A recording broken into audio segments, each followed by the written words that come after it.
Então, olá, tudo bem? Estou vindo conversar hoje sobre o dia de amanhã, em que nós temos um evento astrológico, né, de uma importância enorme, que vem todo mundo falando há semanas. Essa semana também, oi, oi, oi, oi, tudo bom, querida? Boa tarde.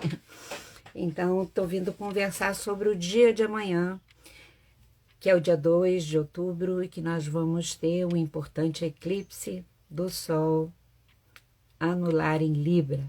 Isso é, a Lua vai ficar na frente do Sol, apagando a imagem do Sol, mas como ela está muito distante da Terra, ela está no ponto mais distante da gente aqui, do Sol também, ela não vai cobrir completamente. Então fica aquela imagem, sabe, de um anel de fogo em volta, né, daquela esfera redonda em cima do Sol, né?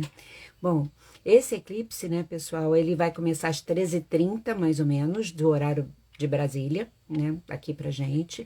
Tem um ápice às 15h45, desculpa, oi, e termina às 18 horas, quer dizer, é um período longo. A gente aqui no Brasil, só o pessoal lá do sul vai conseguir observar bem da pontinha do sul, né? Ali Argentina, Uruguai e o Rio Grande do Sul, bem na pontinha.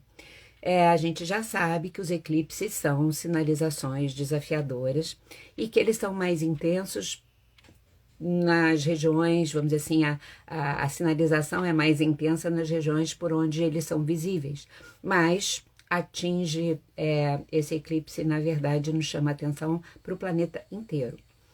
E aí eu queria conversar isso muito com vocês. Ele é muito significativo para todas as pessoas, mas principalmente para as pessoas que são de Áries, de Libra, de Câncer e de Capricórnio até o 12º grau. Tá?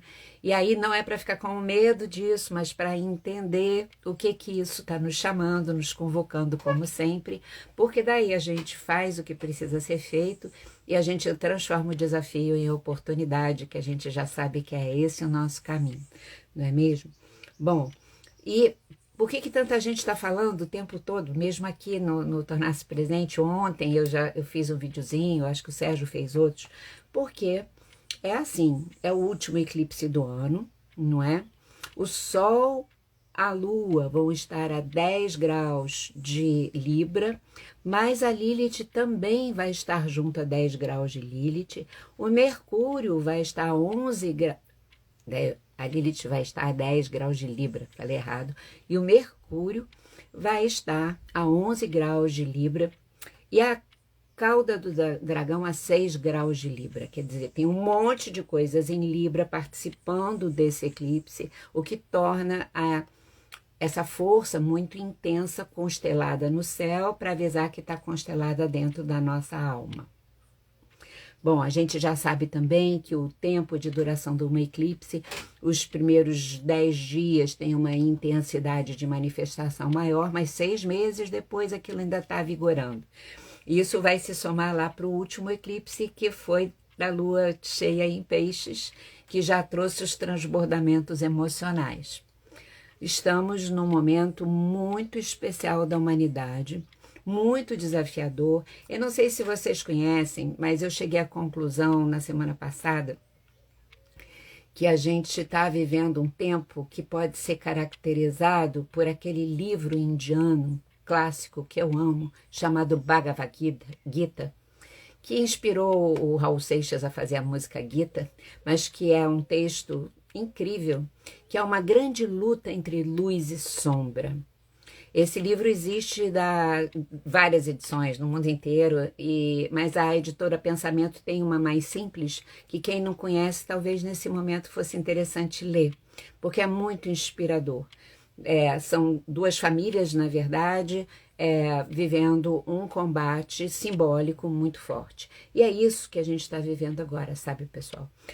Existem guerras objetivas no mundo, mas isso está traduzindo um combate intensíssimo que cada um de nós está travando dentro de nós mesmos e por aí, nas dimensões que a gente não vê, também está acontecendo. E é preciso a gente saber disso tudo. Durante esse eclipse, a gente tem aspectos astrológicos bastante fluidos também, e é bom que a gente saiba isso, que dá um confortinho para a alma, não é mesmo? Então, a gente tem uma Vênus a 11 graus de Escorpião, fazendo um belo trígono com Saturno a 14 graus de Escorpião. O Saturno faz um belo trígono com Marte a 15 graus de Câncer, que o Marte faz um trígono com a Vênus. Então, fica um triângulo grande de fluidez no céu. O que é isso? A responsabilidade de Saturno, eu acho, da gente se responsabilizar pelos nossos processos emocionais, Saturno em peixes, emoções, e responsabilizar pelos nossos processos espirituais, Saturno em peixes de novo, sabe? Colaborando junto com essa força marciana, que é essa iniciativa, sabe? É o impulso afetivo colaborando para que o amor seja curado em nós. Vênus em Escorpião, Escorpião é a força da cura, né? Então isso está acontecendo junto com o eclipse, não vamos esquecer, tá certo? Para todo mundo também. E a gente tem a manutenção daquele pequeno triângulo que outro dia eu andei até conversando aqui, eu acho que eu fiz um reels rapidinho, que junta também, só que é um triângulo pequenininho. A gente tem Urano em Touro, fazendo trígono com Plutão em Capricórnio, e os dois fazem trígono com Netuno em Peixes, no finalzinho ali de Peixes. Então, desculpa, falei errado. Urano em Touro faz trígono com o Plutão em Capricórnio, e tanto Urano quanto Plutão fazem um sextil com Netuno em Peixes. Forma um triângulo pequenininho. Esses 3 planetas são os planetas transpessoais que estão conversando, gerando uma energia psicoespiritual, também de fluidez, como se fosse, como é que chama isso? Uma rede de sustentação para, vamos dizer assim, se constelar também dentro de nós, que nos ajude para que a gente possa viver essa jornada desse momento, todo esse combate tão forte. Bom, agora, a carga do desafio, né, representado pelo eclipse, ele é muito grande mesmo, sabe? É muito forte, e a gente precisa saber disso para não ficar de ingênuo aqui nessa história. Então, o eclipse do Sol, o que representa isso? A gente já conversou isso em outros momentos. O Sol é o símbolo da consciência, né? Então, quando sugere aqui que a consciência dos relacionamentos Libra vai ser momentaneamente apagada. Se ela é apagada, o que fica dominante é o oposto complementar, que é Áries. Então, se o senso, o impulso da gente se relacionar dentro de um equilíbrio, porque Libra tem a ver com equilíbrio também, é a força da harmonia, do equilíbrio, está momentaneamente apagado, fica a manifestação de uma força ariana isolada de Libra, e aí a tendência é a manifestação mais sombria disso. E o que é essa manifestação mais sombria? É um lado, né, mais bélico, mais agressivo, mais violento. É o aspecto do machismo ser dominante em homens e às vezes em mulheres também. Eu não sei, eu vi a semana passada uma coisa que eu fiquei muito horrorizada. Eu descobri que tem uma mulher casada com um político que agora participará das eleições, que ela se chama de coach de mulheres. E ela faz workshops para ensinar as mulheres a serem submissas aos seus maridos e felizes sendo submissas. Então, isso é bem a representação, né, desse machismo, né, que colonizou a cabeça de uma mulher e que tem outras mulheres que vão junto porque ela tem um público, né? Então, esse é o momento que essas coisas aparecem. Podem aparecer os crimes contra o feminino, contra os homossexuais, enfim, né? A falta de sensibilidade humana, que é uma experiência do feminino, porque Libra é uma força do feminino, regida pela Vênus, né? Pode estar presente. Quando falta essa sensibilidade humana, as pessoas ficam autorizadas a fazer qualquer coisa, que é o que a gente vê acontecer nas guerras, não é verdade? Né? Essa desconexão, assim. Então, a gente vai atravessar um período forte em que essas coisas podem emergir e os assuntos librianos podem estar se manifestando através dessa energia ariana. Um dos assuntos são os relacionamentos pessoais, que a gente já vai falar deles. Os outros são diplomacia, é a política, é o senso de ética naquilo que qualquer pessoa faz. A tendência é, eu olho mais para mim, eu estou pensando em mim, quero me dar bem e acabou, fica muito forte nesses momentos assim, né? As situações jurídicas podem ter embates fortes que dependem de questões legais. Então, o mundo que a gente está vivendo uma polvorosa. Novamente, assim, né, gente? Tem o outro lado também acontecendo. E se essas coisas aparecem, é para um número maior de pessoas tomarem consciência de tudo isso. Que nós somos seres, sabe, que temos o divino dentro de nós, mas nós também podemos ser terríveis se a gente não tem consciência do que a gente faz. No nível coletivo, mas o nível coletivo começa na nossa vida individual. E é dela que eu quero falar também, novamente, a respeito dos relacionamentos. Eu fiquei pensando outro dia, eu queria compartilhar com vocês isso assim, sabe? Dos relacionamentos. Eu falei, gente, do ano passado para cá, esse é o terceiro eclipse falando do tema dos relacionamentos. A gente teve o equinócio da primavera agora, em que o tema dos relacionamentos é super importante. Então, esse assunto tá como se fosse assim, olhem para isso, né? Olhem para isso. E por quê? A gente sabe que esse ano a gente vai viver um evento astrológico, que significa, na verdade, um evento psíquico humano, muito importante também. Qual é? É que em novembro, dia 19 de novembro, se não me engano, é 19, Plutão entra definitivamente em Aquário, depois de 20 anos de ficar em Capricórnio, foi menos um pouco, mas um tempo muito longo, ele vai entrar em Aquário e vai ficar 20 anos em Aquário. Isso, um Plutão em Aquário, é a oportunidade de haver uma mudança, um upgrade de consciência em um número grande de seres humanos, nesses 20 anos próximos. É como se tivesse aberto, tem vários significados, tem significados relacionados com tecnologia, mas o principal, que mais interessa, é essa possibilidade energética maior da nossa consciência humana aumentar.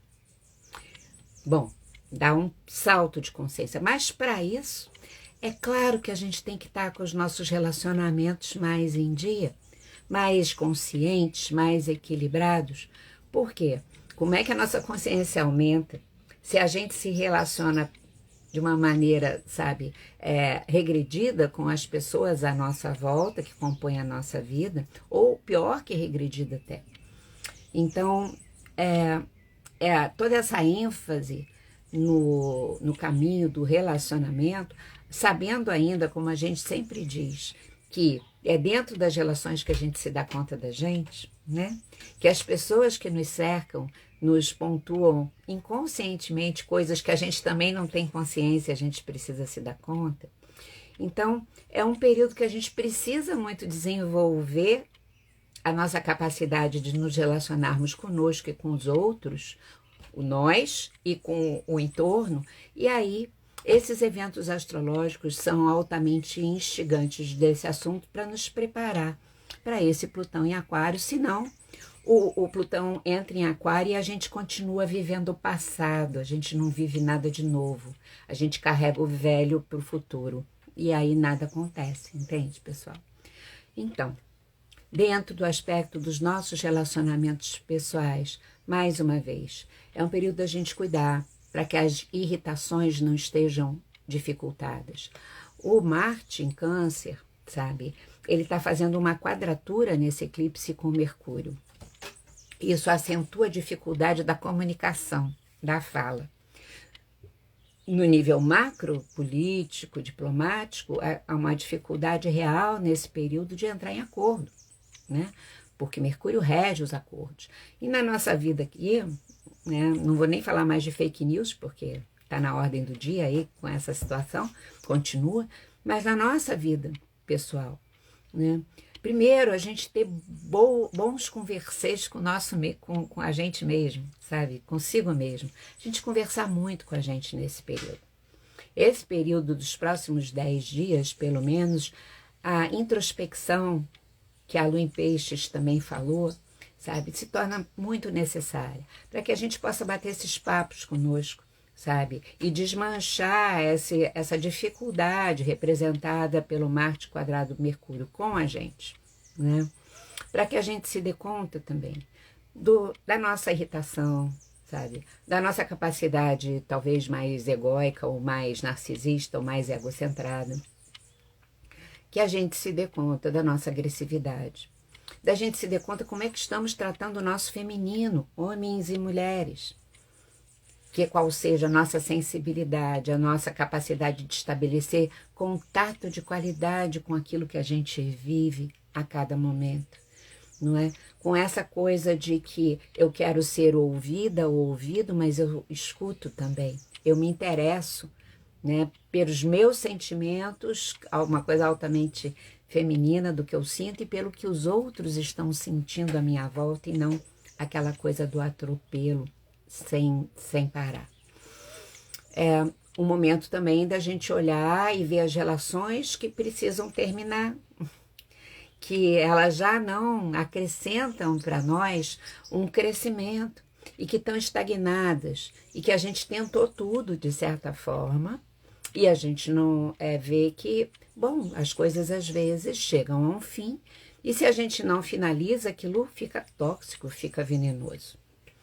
Então, é um período da gente compreender o que é toxicidade. A gente fala muito de tóxico relacionado apenas àquelas relações que são altamente agressivas ou que trazem coisas manipulatórias por debaixo dos panos que nesse eclipse podem se revelar. Por quê? Porque a Lilith está participando lá do eclipse. Ela tem aspectos muito legais, mas no eclipse ela está numa situação de dificuldade. E a própria Vênus em Escorpião, ela pode reforçar um lado difícil que a Lilith representa, que é esse lado da manipulação, de fazer as coisas por debaixo dos panos, né? E também de muita irritação e muita raiva. E por quê? Porque coisas foram reprimidas em nós, mulheres e homens. Então, naquelas conversas com a gente mesmo, na relação com a gente mesmo, esse é um período super importante da gente se dar conta do que é reprimido em mim. O que tem que foi interditado do lado de fora, mas que eu também me interdito, que eu me critico, que eu me diminuo e me interdito. Até porque, pessoal, além da Lilith, da Vênus que eu estou falando, o Marte está fazendo quadratura ali com o Mercúrio e com o restante, digamos assim, uma quadratura psicológica com o restante do eclipse. Isso faz emergir na nossa consciência também todas as coisas relacionadas a rancores, ressentimentos que ainda estão vivos dentro da gente. Só para a gente ficar bastante perturbado, ficar bem mal nesse período, jamais. Para que eu olhe e fale assim, nossa, quanta raiva eu carrego dentro de mim, eu não sabia. Por outro lado, se eu estou atenta nas minhas relações, eu também posso descobrir quanto amor transformador, Vênus em Escorpião, eu carrego dentro de mim e que eu posso viver e oferecer. E talvez eu não estivesse valorizando isso. Enfim, é esse momento de uma intensidade muito grande para que a gente mergulhe nos temas ligados a relacionamento, interioridade, mágoas, ressentimentos, raivas e interdições passadas, sabe? Com consciência, para que a gente vá fazendo um processo de purgação. E aí aquele grande triângulo também ajuda muito, como pequeno triângulo, a fazer uma limpeza de alma, através de uma atitude consciente, para que a gente possa chegar no Plutão em Aquário, sabe? Da melhor maneira possível. e é não reduzir a experiência do Plutão em Aquário às novidades tecnológicas, mas elas vão existir, então que a gente possa fazer o melhor uso delas, exatamente porque a gente está se relacionando com a gente, com os outros e com a vida muito melhor. Então, eu queria falar isso tudo, é muita coisa, eu sei. Ultimamente eu tenho ouvido muita gente falar assim, eu tô cansada, eu não aguento mais, é tanta intensidade. Mas é mesmo, gente. Só que assim, quando eu percebi aquilo que eu falei para vocês, que nós estamos vivendo um Bhagavad Gita, nós estamos vivendo uma guerra. As guerras objetivas que existem são meras projeções distorcidas daquilo que seria essencial toda a humanidade está vivendo, que é o tal do combate interno, que é representado na saga, no épico Bhagavad Gita, pela luta entre os Pandavas e os Kurus. Então, a gente tem que estar inspirado por isso, sabe? Para saber da importância desse momento e da nossa participação nele. E por isso continuar celebrando a vida assim, mais e mais. Então, eu acho que é isso tudo que eu queria falar com vocês, é sugerir a leitura do Bhagavad Gita. Existe também a Maria Lúcia Galvão, da Nova Acrópole, não, Lúcia Helena, Maria Lúcia não, Lúcia Helena Galvão, da Nova Acrópole, ela tem um vídeo lindo em que ela conta a história do Bhagavad Gita. Também entrar em contato com essa história por essa via é muito rico, porque ela é uma maravilhosa contadora de histórias. E aí, eu acho que é isso que eu queria compartilhar com vocês. Espalhem por aí, sabe? Inclusive a percepção de que essas guerras que a gente fica tão horrorizado, elas são a projeção do combate que todo mundo precisa estar travando dentro, luminoso, sabe? E com isso, se a gente tem essa consciência dentro da nossa pequena parcela, que é o que é possível, a gente está contribuindo com que luz chegue, inclusive para as pessoas que estão sofrendo tanto. Aqui no Brasil, a gente vai ter as eleições que vão começar dentro deste clima. Então, mais do que nunca, a gente lembrar que a agressividade está muito aflorada. Também, que não é só o que a gente está vendo concretamente, tem uma energia por detrás, instigando isso, para que a gente não enganche com a sombra de ninguém. E que relacionamento significa a gente entender que somos diferentes, a gente respeita as diferenças. Em alguns momentos a gente sabe que a gente... então a gente pode acordar que nós somos diferentes e que por isso cada um fica com aquilo que é, se respeitando e ponto. É isso. Tá bom? E acho que dessa forma a gente vai fazendo desses momentos desafiadores, na verdade, um portal para uma ampliação muito maior, para a nossa consciência e para o amor poder ser vitorioso, como eu sempre digo, porque é para isso que a gente está aqui. Um beijo bem grande, tá? Olha, obrigado pela companhia. É muito bom a gente ter com quem conversar nesses tempos, não é mesmo? Então, um abraço grande. Bye, bye.